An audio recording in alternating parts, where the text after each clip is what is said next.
தட்டை, சீடை, முறுக்கு, ரிப்பன் பக்கோடா, அதிரசம், என்ன வேணாலும் செய்யுங்க.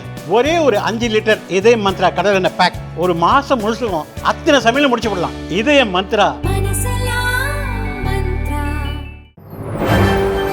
வணக்கம். செய்தி சுருக்கம். விசாரணை கைதி அஜித் மரணம் பிரேத பரிசோதனை அறிக்கை பார்த்து அதிர்ந்த நீதிபதிகள். சிவகங்கை மடப்புரம் பத்திரகாளியம்மன் கோயில் காவலாளியாக இருந்த இளைஞர் அஜித் குமாரை நகை திருட்டு தொடர்பாக விசாரிக்க திருப்புவனம் போலீசார் அழைத்து சென்ற நிலையில் மரணமடைந்தார். போலீசார் கொடூரமாக தாக்கி சித்திரவதை செய்ததால் இறந்ததாக தெரிகிறது. இது தொடர்பாக 5 போலீசார் கைது செய்யப்பட்டனர். சிவகங்கை எஸ்பி ஆஷிஷ் ராவத் காத்திருப்போர் பட்டியலுக்கு மாற்றப்பட்டார். இந்த வழக்கை மதுரை ஹைகோர்ட் கிளை நீதிபதிகள் SM சுப்பிரமணியம், AT மரியாக்லீட் அமர்வு விசாரித்தது. இன்றைய விசாரணையின் போது அஜித் குமாரின் பிரேத பரிசோதனை அறிக்கையை மதுரை ராஜாஜி அரசு மருத்துவமனை டீன் அருள் சுந்தரேஷ்குமார் தாக்கல் செய்தார். அந்த அறிக்கையில் அஜித் குமார் உடலில் 44 இடங்களில் காயங்கள் இருப்பதாக பதிவு செய்யப்பட்டு இருந்ததை பார்த்து நீதிபதிகள் அதிர்ச்சியடைந்தனர். இது சாதாரண கொலை வழக்கு போல் தெரியவில்லை. அஜித் குமாரின் உடலில் எந்த பாகத்தையும் போலீசார் விட்டு வைக்காமல் அடித்துள்ளனர் என நீதிபதிகள் கூறினர். போலீசார் கூட்டாக சேர்ந்து இந்த கொடூர செயலை செய்ததாக கண்டித்தனர். ஒரு மாநிலம் தனது குடிமகனையே கொலை செய்துள்ளது. புலனாய்வு செய்யத்தானே காவல்துறை இருக்கிறது, அடிப்பதற்காகவா இருக்கிறது? அதிகாரம்தான் போலீசாருக்கு இத்தகைய மனநிலையை தந்திருக்கிறது. இந்த கொடூரத்துக்கு மூல காரணம் யார்? தாக்குதல் சம்பவத்தை இயக்கியது யார்? இதில் தொடர்புடையவர்கள் மீது நடவடிக்கை எடுக்க வேண்டும். இனி இப்படி ஒரு சம்பவம் நடக்கக்கூடாது என நீதிபதிகள் காட்டமாக கூறினர். நகை திருட்டு வழக்கை தனிப்படையிடம் ஒப்படைக்க உத்தரவிட்டது யார்? FIR பதிவு செய்யாமல் சிறப்பு படை வழக்கை எப்படி எடுத்தது? உயரதிகாரிகளை பாதுகாக்கும் வகையில் அரசின் நடவடிக்கை உள்ளது. அஜித்குமார் மரணத்துக்கு காரணமான அதிகாரிகள் சஸ்பெண்ட் செய்யப்பட வேண்டுமென நீதிபதிகள் உத்தரவிட்டனர். காது, மூக்கில் ரத்தம் வரும் அளவுக்கு அஜித்குமாரை தாக்கியுள்ளனர். முகத்திலும் பிறப்புறுப்பிலும் மிளகாய் பொடி தூவி தாக்கியுள்ளனர். சம்பவ இடத்தில் இரத்தக்கரையோ சிறுநீர் இருந்ததற்கான அடையாளமோ இருந்ததா என நீதிபதிகள் கேட்டனர். அப்படி ஏதும் இல்லை என்று அரசு தரப்பில் தெரிவிக்கப்பட்டது. அப்படியென்றால் சாட்சியங்களை பாதுகாக்க தவறிய போலீஸ் அதிகாரிகள் மீது ஏன் நடவடிக்கை எடுக்கவில்லை என்று நீதிபதிகள் கேட்டனர். அஜித்குமார் குடும்பத்துக்கு 50 லட்சம் ரூபாய், அவர் தம்பிக்கு அரசு வேலை என 3 திமுக நிர்வாகிகள் DSP சேர்ந்து பேரம் பேசியுள்ளனர். இந்த வழக்கை CBCID புலனாய்வு குழு விசாரணைக்கு மாற்ற வேண்டும். சாட்சியங்கள் அழிக்கப்பட்டுள்ளன. சட்டவிரோதமாக செயல்பட்ட உயர் அதிகாரிகள் மீது நடவடிக்கை எடுக்க வேண்டுமென நீதிபதிகள் உத்தரவிட்டனர். அரசு தரப்பு வக்கீல் கூறும்போது, அனைத்து அரசு உயர் அதிகாரிகள் மீது நடவடிக்கை எடுக்க அரசு தயாராக உள்ளது. அறிக்கை தாக்கல் செய்ய 2 நாட்கள் அவகாசம் வேண்டும். இந்த விஷயத்தில் அரசு நேர்மையாக உள்ளது, யாருக்கும் ஆதரவாக இல்லை என்றார். இதை ஏற்ற நீதிபதிகள் இந்த வழக்கை மதுரை 4வது கூடுதல் மாவட்ட நீதிபதி ஜான் சுந்தர்லால் சுரேஷ் விசாரிக்கவும், விசாரணை அறிக்கையை ஜூலை 8ஆம் தேதி தாக்கல் செய்யவும் உத்தரவிட்டனர். வழக்கு தொடர்பான அனைத்து ஆவணங்களையும் மதுரை மாவட்ட நீதிமன்ற வளாகத்தில் பாதுகாக்கப்பட வேண்டும் எனவும் நீதிபதிகள் அறிவுறுத்தினர்.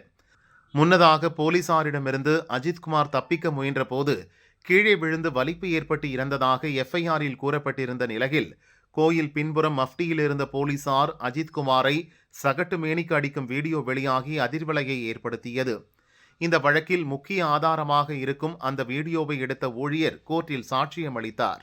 கோயில் பின்புறம் உள்ள கழிவறையில் இருந்து அந்த வீடியோ எடுத்ததாகவும், பயம் வந்ததால் அதன் பின் வெளியே வந்ததாகவும் கூறினார். அதேபோல் மடப்புரம் கோயில் CCTV பதிவுகளை உதவி ஆணையர் கோர்ட்டில் தாக்கல் செய்தார். லாக்அப் மரணத்தில் இறந்த அஜித்தை தாக்கும் போலீசார், பரபரப்பு காட்சிகள் ரிலீஸ்.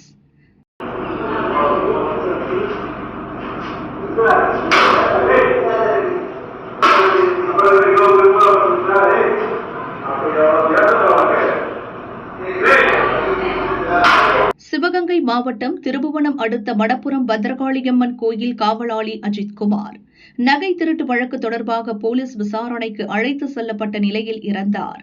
அவரை போலீசார் பல்வேறு இடங்களுக்கு அழைத்து சென்று அடித்து துன்புறுத்தியதாக உறவினர்கள் குற்றம் சாட்டினர். இது தொடர்பாக தனிப்படை போலீசார் 6 பேர் சஸ்பெண்ட் செய்யப்பட்ட நிலையில் அஜித்தை தாக்கிய 5 காவலர்கள் கைது செய்யப்பட்டனர். இந்நிலையில் அந்த போலீசார் அஜித்தை தாக்கும் வீடியோ வெளியாகி பரபரப்பை ஏற்படுத்தியுள்ளது.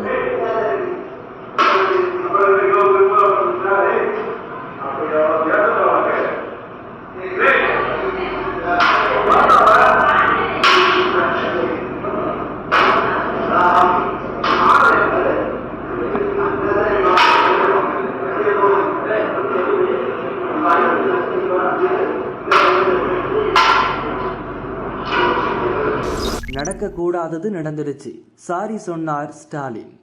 சிவகங்கை திருப்புவனத்தில் கோவில் காவலாளியாக இருந்த இளைஞர் அஜித்குமார் போலீஸ் விசாரணையின் போது மரணமடைந்தார்.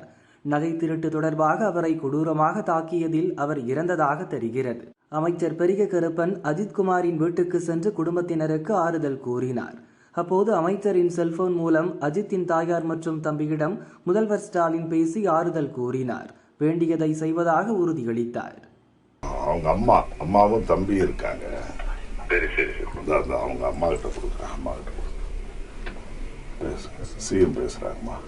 ஹலோ, வணக்கம்மா. ரொம்ப சாரிம்மா, தைரியமா இருங்க. ஆக்ஷன் எடுக்க சொல்லியிருக்கேன், சீரியஸா ஆக்ஷன் எடுக்க சொல்லியிருக்கேன். என்ன பண்ணுமோ உங்களுக்கு பஸ் பண்ணி விட சொல்றேன். மந்திரி பார்த்து பாரு, தைரியமா இருக்குமா, தைரியமா இருக்கு. கூப்பிடாத வந்துருச்சு, தைரியமா இருக்கு. நான் அந்த தம்பி இருக்காப்புலண்ணா. தம்பி சார், நவீன் பேசுகிறேன் சார். வணக்கம் தம்பி. வணக்கம் தம்பி. வணக்கம். நடக்கூடாது நடந்துருச்சு, தைரியமா இருங்க. நான் ஆக்ஷன் எடுக்க சொல்லியிருக்கேன். என்ன என்ன ஹெல்ப் பண்ண சொல்றேன் உங்களுக்கு, அமைச்சர் சொல்லி சொல்லிட்டு இருக்கேன். தைரியமா இருங்க, தைரியமா இருங்க. இல்லைங்க சார், விசாரணைக்கு கூட்டு போயிட்டு இந்த மாதிரிலாம் அதான் நடந்துருச்சு. அதெல்லாம் உடனே ஆக்ஷன் எடுத்துருக்கோம். சரிங்க சார். அரெஸ்ட் பண்ணியாச்சு எல்லாரையும். சரிங்க சார். நீங்க தைரியமா இருங்க. உங்களுக்கு என்ன பண்ணணுமோ பண்ணி சொல்றேன். இல்லைங்க சார், பையன் வயசு வந்து 29 வயசுங்க சார். எங்கள் அம்மா வந்து இப்போ எங்கள் அப்பா வந்து சின்ன வயசுல இறந்துட்டாங்க. நான் வந்து லூக்கன்ற ஒரு பிரைவேட் கம்பெனியில் ஒர்க் பண்ணுறேன் சார். ரொம்ப கஷ்டப்பட்டு வளர்த்த பிள்ளை சார் அவன். ரொம்ப எங்கள் அம்மா சொல்லுங்க. யாருமே ஏற்றுக்க முடியாது, ஒத்துக்க முடியாது. அதுக்கு என்ன தண்டனை வாங்கி வாங்கி கொடுத்துருவேன். தைரியமா இருங்க, தைரியமா இருங்க. சரிங்க சார், ஓகே. அஜித்குமார் குடும்பத்திடம் திமுகவினர் டிஎஸ்பி பேரம், உயரதிகாரிகளுக்கு தெரியாமலா நடந்தது? திருபுவனத்தில் விசாரணை கைதி அஜித்குமார் அடித்துக் கொல்லப்பட்ட வழக்கு தொடர்பாக மாநில பாஜ முன்னாள் தலைவர் அண்ணாமலை சரமாரி கேள்வி எழுப்பியுள்ளார். அவரது அறிக்கை: எஃப்ஐஆர் கூட பதியாமல் இளைஞர் அஜித்குமாரை தனிப்படை எப்படி விசாரித்தது? ராமநாதபுரம் சரக காவல்துறை உயரதிகாரிகள் அனுமதி கொடுத்தார்களா அல்லது அவர்களுக்கு தெரியாமல் தனிப்படை விசாரித்ததா? ஊராட்சி தலைவரின் கணவர் திமுகவை சேர்ந்த சேங்கைமாறன், திமுகவை சேர்ந்த மகேந்திரன், திருபுவனம் திமுக நகர செயலாளர் காளீஸ்வரன் ஆகியோருடன் மானாமதுரை டிஎஸ்பியும் சேர்ந்து அஜித்குமார் குடும்பத்தினருடன் பேரம் பேச முற்பட்டது காவல்துறை உயரதிகாரிகள் அனுமதி இல்லாமலா? மானாமதுரை டிஎஸ்பி சண்முக சுந்தரம் சஸ்பெண்ட் செய்யப்பட்டார். ஆனால் மாவட்ட எஸ்பி ஆசிஷ் ராவத், ராமநாதபுரம் சரக டிஐஜி மூர்த்தி ஆகியோர் மீது எந்த நடவடிக்கையும் எடுக்காதது ஏன்? அவர்களை காப்பாற்ற திமுக அரசு முயற்சிக்கிறதா? எஸ்பி, டிஐஜியும் விசாரணைக்கு உள்ளாக்கப்பட வேண்டும். சென்னை ஐகோர்ட் மதுரை அமர்வு கூறியது போல் அவர்களை சஸ்பெண்ட் செய்ய வேண்டும். கண் துடைப்புக்காக பணிமாற்றம் செய்து மக்களை ஏமாற்றிவிடலாம் என்று திமுக அரசு நினைத்தால் அந்த எண்ணத்தை மாற்றிக்கொள்வது நல்லது. இளைஞர் அஜித்குமாரை சீருடை அணியாத சிலர் கடுமையாக தாக்கும் வீடியோவை பார்க்கவே மனம் பதைபதைக்கிறது. இனி காவல்துறையினர் மீது பொதுமக்களுக்கு எப்படி நம்பிக்கை வரும் என்று அண்ணாமலை கேட்டுள்ளார்.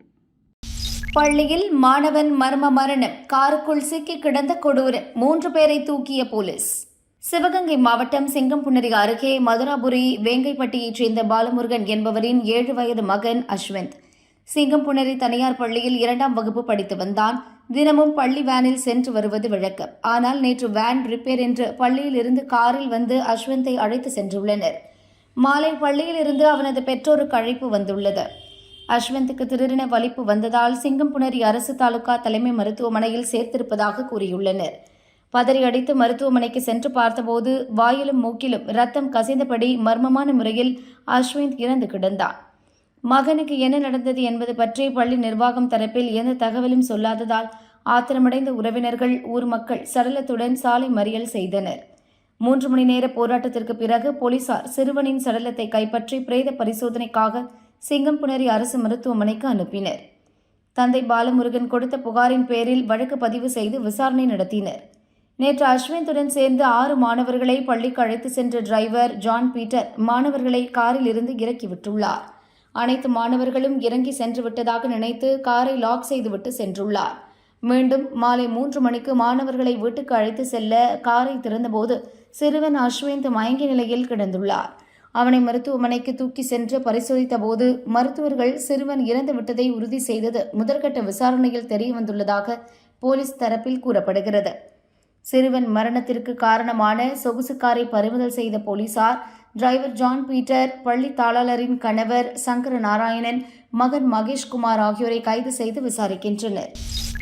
நாங்க என்ன கிரிமினல்களா? பாரதிய ஜனதாவினர் மீது போலீஸ் தாக்குதல். நாராயணன் திருப்பதியிடம் ஏசிபி அழகு அராஜகம். மத்திய உள்துறை அமைச்சர் அமித்ஷாவை முட்டாள் என திமுக எம்பி ஆர் ராசா திட்டி பேசியது பாரதிய ஜனதா தொண்டர்களை கொந்தளிக்க வைத்துள்ளது. இழிவாக பேசிய ராசா மீது வழக்கு பதிவு செய்ய கோரி சென்னையில் இன்று 7 இடங்களில் ஆர்ப்பாட்டம் நடத்தப்படும் என பாரதிய ஜனதா அறிவித்திருந்தது. ஆர்ப்பாட்டத்துக்கு போலீஸ் அனுமதி மறுத்தது. இதனால் போராட வந்தவர்களை உடனுக்குடன் குண்டுகட்டாக கைது செய்து போலீசார் பஸ்ஸில் ஏற்றிச் சென்றனர்.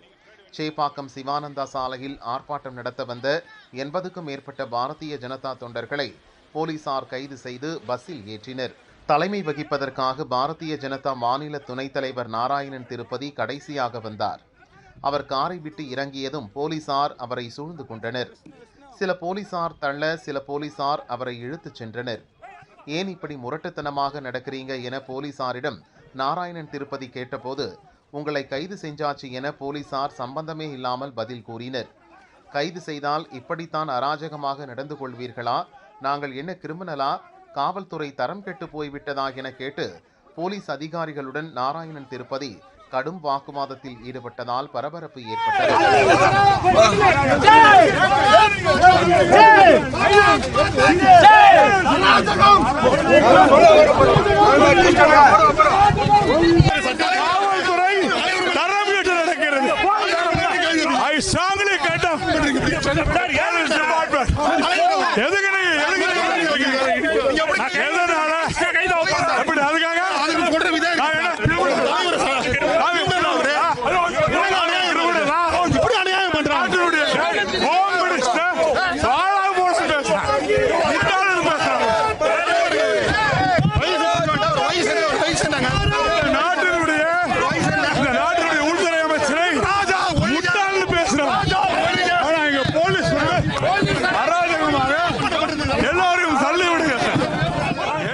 மூத்த தலைவர் என்று கூட பார்க்காமல் நாராயணன் திருப்பதியை இழுத்துச் செல்வதை பார்த்த தொண்டர்கள் பஸ்ஸில் இருந்தபடி போலீஸ் அராஜகம் ஒழிக என கோஷமிட்டனர்.